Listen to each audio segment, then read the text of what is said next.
Good morning बच्चों, हम आपके सामने लेकर के आए हैं आज द होम कमिंग का 6 पार्ट। और आशा ही करते हैं कि आप लोगों को बड़े अच्छे से समझ में आएगा। और जैसे कि हमने पिछली वीडियो के माध्यम से भी आप लोगों को बता दिया था कि जिस प्रकार कि वो पथिक जो था वो बहुत ज़्यादा परेशान था और लगातार वो अपना ऐसे ही कार्य कर रहा था जैसा कि उसको करते रहना चाहिए था। मतलब वो लगातार अपने मामा के यहाँ रह रहा था। फिर क्या होता है, अचानक से एक दिन उसकी जो है किताब वो खो जाती है। और खोने के बाद में तो उस समय तो काम उसका लगातार जो टीचर दे रहे होते हैं वो लगातार वो बढ़ता चला जाता है। अब क्या होता है, वो काम करने में थोड़ा ऐसा जो है पूरा मतलब थोड़ा सा टाइम नहीं मिल पाता उसको, और इतना सारा वर्क उस पर लोड हो जाता है लगातार। और फिर क्या होता है, जो अध्यापक होते हैं वो उसे बार बार डांटते हैं कि भाई तुमने अपना जो है काम पूरा क्यों नहीं किया। कारण था कि उसकी अभी वो जो कॉपी है, वो किताब है, वो उनको नहीं दिलाई थी। जिस प्रकार वो बहुत ज़्यादा दिक्कत में होता है, वो परेशानियों का सामना कर रहा होता है। अब उधर वो करे तो करे क्या, तो ऐसी समस्या उसके सामने जब वो आ रही होती है। तो देखिए, चलिए नेक्स्ट पढ़ते हैं कि क्या आगे क्या होता है उसके साथ में। लेकिन जब उसका कजिन जो था, वो हम बात कर रहे हैं, जब कजिन जो था उसको ये कहता है कि असेम्ड, कि उसको शर्मिंदा, यहाँ असेम्ड की बात है, असेम्ड का मतलब शर्मिंदा होना, टू ऑन हिम। तो उसे वो बार बार उसको इस बात के लिए शर्मिंदा होना पड़ रहा था। वो कह रहे थे, क्या करें कि दे बिगेन टू जीर का मतलब था हंसी उड़ाना, चिढ़ाना, एंड इंसल्ट हिम, और उसकी इंसल्ट करना। मतलब वो बार बार वो क्या कर रहे थे, उसकी वो उसे चिढ़ा रहे थे, उसकी हंसी उड़ा रहे थे, उसकी इंसल्ट कर रहे थे, उसकी बेइज्जती कर रहे थे।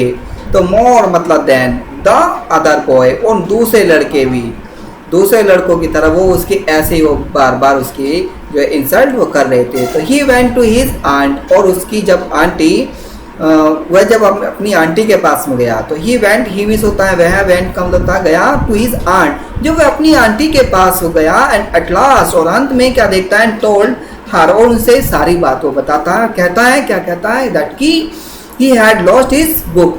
तो वो अपनी सारी बात अपनी उस मामी से बताता जाके कि मामी मेरी जो बुक है वो बुक खो गई है। देखिए, मैं आपको बता रहा था वही चीज़ यहाँ पर हो रही है। लेकिन वो उसको क्या कर रहे थे, वो उसकी सब हंसी उड़ा रहे थे। पर लेकिन दूसरे बॉय भी, क्योंकि जब उसकी वो कॉपी खो गई थी, जब टीचर उसको बार बार परेशान कर रहा था, उससे कह रहे थे कि भाई तुम्हारी बुक कहाँ है। तो उसकी बुक जो कॉपी थी वो खो गई थी, तो जिसके कारण उसको ये सारी बातें सुननी पड़ रही थी। तो उसने अपनी सारी बातें अपनी उस मामी से बताई कि उसने कहा कि मेरी जो बुक है वो खो गई है। तो उसने उस बुक को बताया कि मेरी बुक खो गई है। अब क्या होता है आगे देखिए।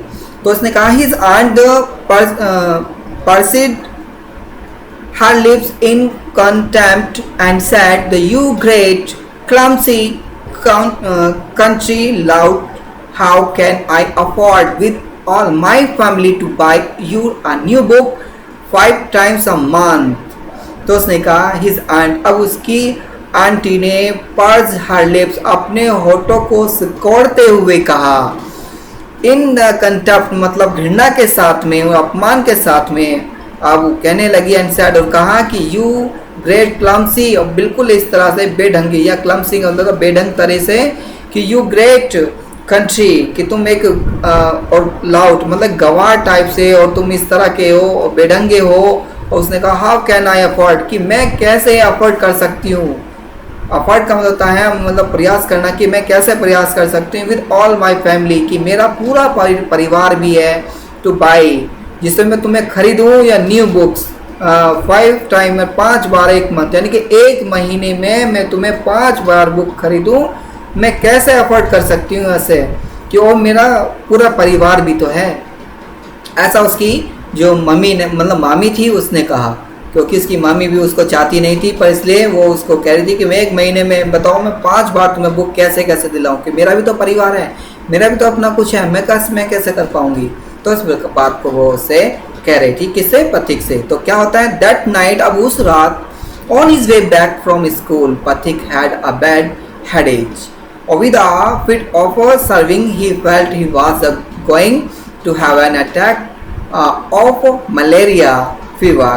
His own great fear was that he would be a nuisance to his aunt. देखिए, that night, उस रात क्या होता है, on his way, अब उस बैक द फ्रॉम, जब वो स्कूल से वापस आया था उस रात, क्या होता है पथिक जो है हैड अ बैड हेडेज। बैड हेडेज का मतलब एक बहुत बुरा कह लीजिए, बहुत बड़ा कह लीजिए, या खतरनाक कह लीजिए, या वह कह लीजिए। बैड का मतलब ऐसे तो बुरा होता है, पर यहाँ अधिक से मतलब है कि बहुत तेज उसे दर्द हुआ। हेडेज हुआ मतलब सर दर्द हुआ उसको। विद आ फिट ऑफ सवरिंग, वो मतलब ऐसे समझो कांप रहा था। ही फेल्ट उसने महसूस किया कि was going to have an attack of malaria. उसे ऐसे लगने लगा जैसे वो मलेरिया का, जो मलेरिया होता है, मलेरिया फीवर, उसका अटैक हो गया हो। वो ऐसे महसूस करने लगा, क्योंकि मलेरिया में हमेशा क्या होता है, व्यक्ति जो है कांपने लगता, मतलब उसे ठंड सी महसूस होती है। तो इस प्रकार वो कह रहे हैं। आगे क्या, तो ही ऑन, उस समय किसको ये सब फीवर किसको हो रहा था, यहाँ पथिक को हो रहा था। याद रखना ये वाली बात कि पथिक को फीवर हो रहा था। कौन सा, मलेरिया फीवर हो रहा था। तो हिज वन ग्रेट फियर, वो उसे क्या था, यहाँ पे कहना चाह रहे हैं, हिज वन ग्रेट फियर, एक उसका जो था, एक ग्रेट का मतलब बड़ा फियर था, उसे बड़ा डर था। वाज दैट कि he would be a nuisance to his aunt. अब उसे अपनी केवल इस बात का डर था कि अब उसे जो उसकी आंटी है, उसकी जो मामी है, अब वो उसको मतलब बाधा पहुंचाएगी, उसको कुछ ना कुछ कहेगी। तो उसने कहा था नेक्स्ट मॉर्निंग, अगली सुबह क्या होता है, Pathik was however to be seen all searches in the neighbourhoods proved futile. The rain had been pouring in torrent all night, and those who went out in search of the boy got drenched through to the skin. At last, December asked help from the police. क्या होता है, next morning जब अगली सुबह होती है तो पथिक was nowhere to be seen। अब वहाँ पर यहाँ वहाँ वो नहीं दिखता है।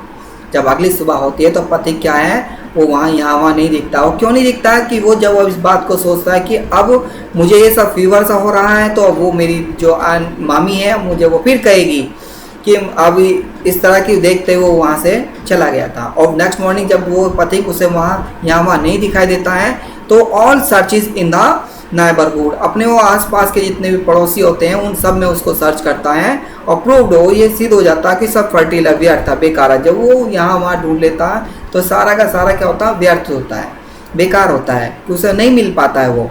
कौन, जो पथिक। और the rain had been the poured in the torrent all, यानी कि वो उस समय जो वर्षा हो रही थी वो बहुत ज़्यादा, पोरिंग का मतलब बिखेर जाना, और इन द टोरेंट, टोरेंट का मतलब तेज धारा वर्षा की उस समय वो बह रही थी, तेज जो बारिश हो रही थी। और नाइट, पूरी रात वहाँ पर वो तेज वर्षा हो रही थी। And those who went out in search of the boy, अब वो ऐसी स्थिति में वो उसे खोजने के लिए वो कहाँ जाता, तो उस लड़के को। तो गेट ड्रेंच, ड्रेंच का मतलब होता है पूरी तरह से भीगा हुआ होना, और थ्रो टू द स्किन, अब उसकी जो स्किन है वो पूरी तरह से वो भीग जाती है। और एट लास्ट, अंत में वो क्या करता है, मतलब जब उसको ढूंढता रहता है इधर उधर, वो उसको यहाँ वहाँ देखता है, तो उसका वो पूरी तरह से जो लड़का है वो भीग जाता है, उसकी जो स्किन भी होती है वो भी। एट लास्ट, और अंत में क्या होता है, दिसंबर आस्क्ड, अब दिसंबर पूछता है हेल्प, मतलब सहायता के लिए। और अपनी जो पत्नी होती है उसकी, तो उससे वो कहता है कि भाई अब मुझे यहाँ वहाँ मैं देख आया हूँ, वो मुझे नहीं मिला है, तो अब मुझे केवल पुलिस की सहायता लेनी चाहिए। तो एट लास्ट, और अंत में जब उसे नहीं मिलता तो यही कहता है कि मुझे पुलिस की सहायता लेनी चाहिए।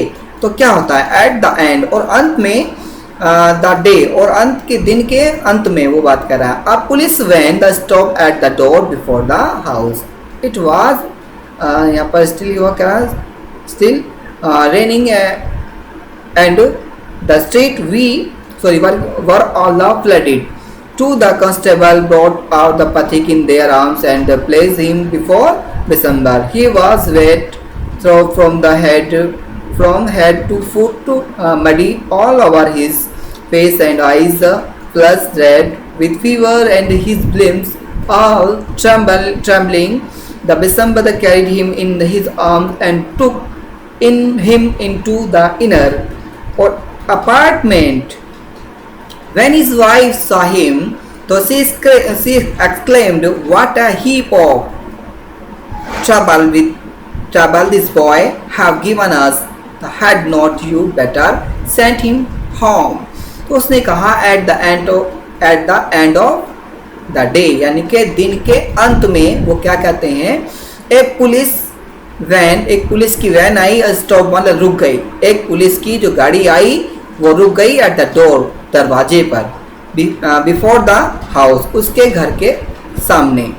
तो वो जो एक गाड़ी वो पुलिस की आई और वो गाड़ी आकर के जब उसने वो पुलिस को मतलब हेल्प लेनी, उसने पुलिस को इन्फॉर्म कर दिया था, तो पुलिस की गाड़ी आनी थी, तो पुलिस की गाड़ी उनके घर आ गई, उनके घर के आगे सामने रुक गई। अब क्या होता है, जब भी वर्षा हो रही थी, क्या हो रहा था, जब भी वर्षा हो रही थी, एंड द स्ट्रीट, और जो गली थी, वर ऑल फ्लडेड, वो भी ऐसी समझो जैसे बाढ़ आ रही हो, फ्लडेड का मतलब था बाढ़ आना, वो स्ट्रीट जो थी वो पूरी की पूरी भरी हुई थी सारी। तो उसने कहा टू कांस्टेबल, यानी कि 2 सिपाही, ब्रॉट आउट पथिक इन देयर आर्म्स, 2 क्या होता है, 2 सिपाही वो उसको पथिक को लेकर के आए, इन हिज आर्म, अपनी भुजा में, एंड प्लेस हिम, उनके सामने, बिफोर मतलब पहले, और बिसम्बर के सामने वो उसको लेकर के आए। तो ही वाज वेट, वो बहुत मतलब कैसा था, गीला हो चुका था, फ्रॉम द हेड, उसका सर भी टू फुट, यानी कि सर से लेके पैर तक वो पूरा का पूरा गीला था।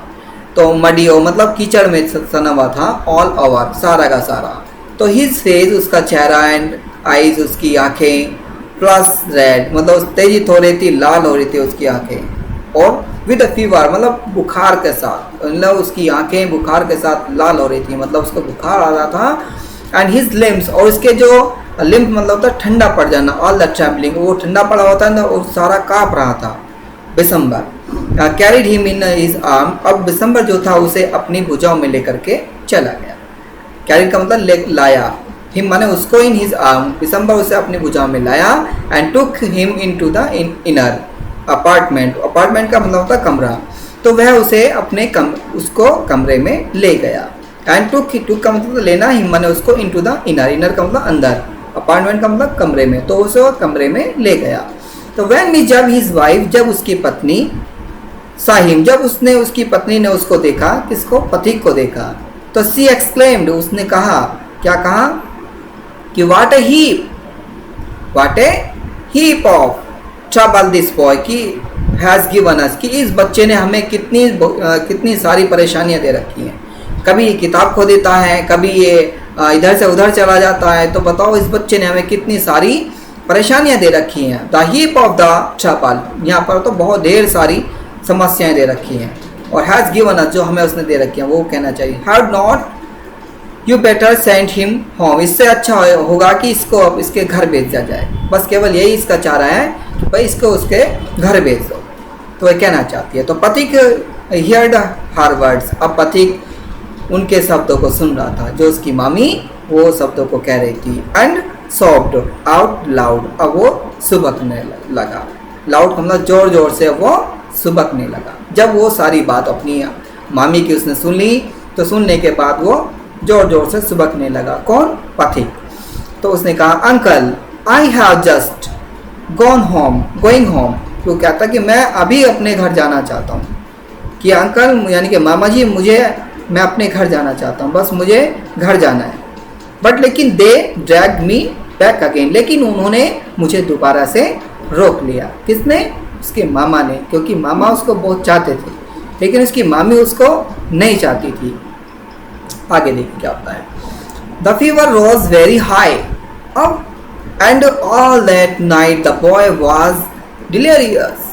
December the brought in a doctor the Pathik, the opened his eyes, the flushed with fever, and looked up to the ceiling and said vacantly, Uncle, have the holiday come yet? May I go home? उसने बोला, May I go home? देखिए, the fever was very high, अब जो fever था, जो बुखार था, और भी ज़्यादा तेज हो गया।